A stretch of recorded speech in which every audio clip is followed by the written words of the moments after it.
I'm kidding. I would know you anywhere. I'd never imagined falling for a prince, especially one as spoiled and arrogant as Alec.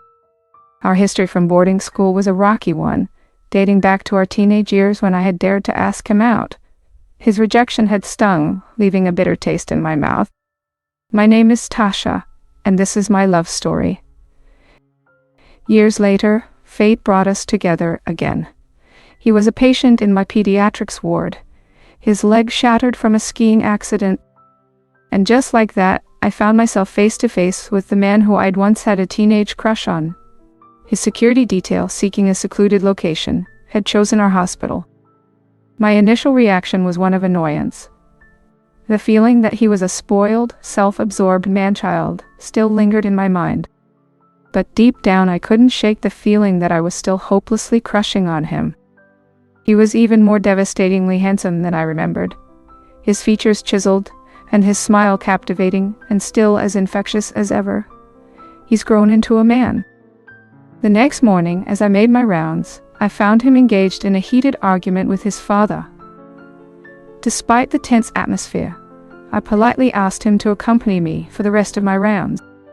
Sensing an opportunity to provoke me, he asked if I were still harboring that teenage crush on him. I cringed at the accusation, vehemently denying it.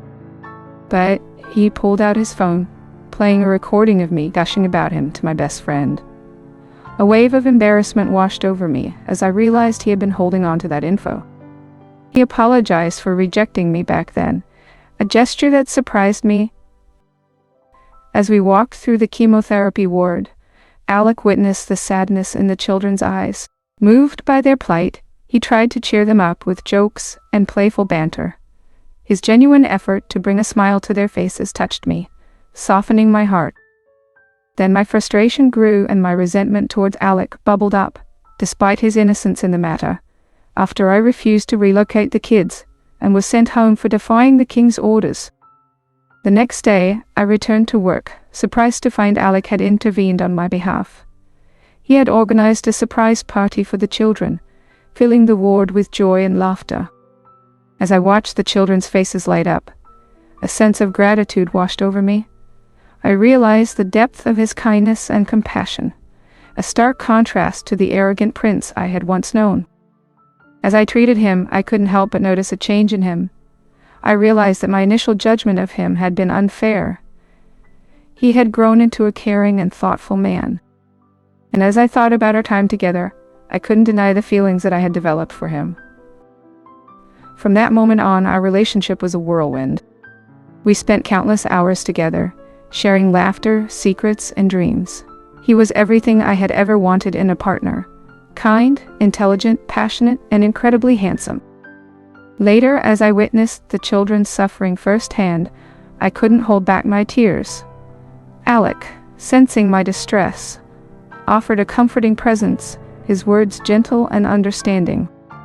In that moment, a genuine connection formed between us, a bond forged in shared empathy and shared purpose.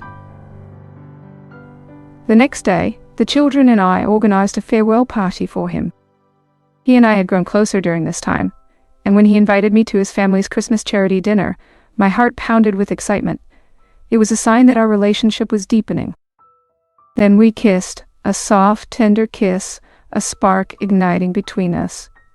It was a moment of pure connection, a promise of the beautiful things to come, a moment that felt both magical and forbidden. But our happiness was short-lived.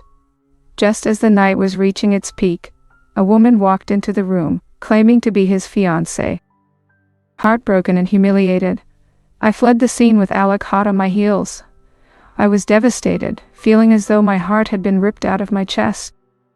I had fallen for him, and the thought of losing him was unbearable. Desperate to stop me, Alec feigned a re-injury to his leg, forcing me to stay and help him. As I tended to him, I knew it was time to confront my feelings. I confessed my feelings, admitting that I had fallen for him. With a relieved smile, he felt the same way. Then he reassured me that the woman was not his fiancée, but his brother's, and he had no intention of marrying her. He loved me, and he was determined to be with me. It was everything I had hoped to hear. It's the night of the Christmas charity dinner. As I descended the grand staircase, his gaze fell upon me, his eyes widening in surprise and admiration. I wore the dress he had chosen, a vision of elegance and grace. A tender kiss, a stolen moment of intimacy, sealed our shared moment, a promise of the night to come. Then we ventured into the bustling charity dinner. Later, as we sipped champagne, our conversation flowed effortlessly. We confessed our love for one another, our words sincere and heartfelt. A passionate kiss charged with unspoken emotions followed, a testament to our growing bond. As the night wore on, we danced the night away, lost in each other's embrace. The music, the laughter, the love, it was a perfect evening. As the party wound down, Alex shared his plans to establish a charity dedicated to the hospital. Then we kissed again, a passionate kiss. The world faded away as his lips met mine. My heart filled with love and admiration. Lost in the moment, I knew in that instant that my life had changed forever. I had found true love, my Prince Charming. And as we looked forward to the future together, my heart swelled with hope and excitement.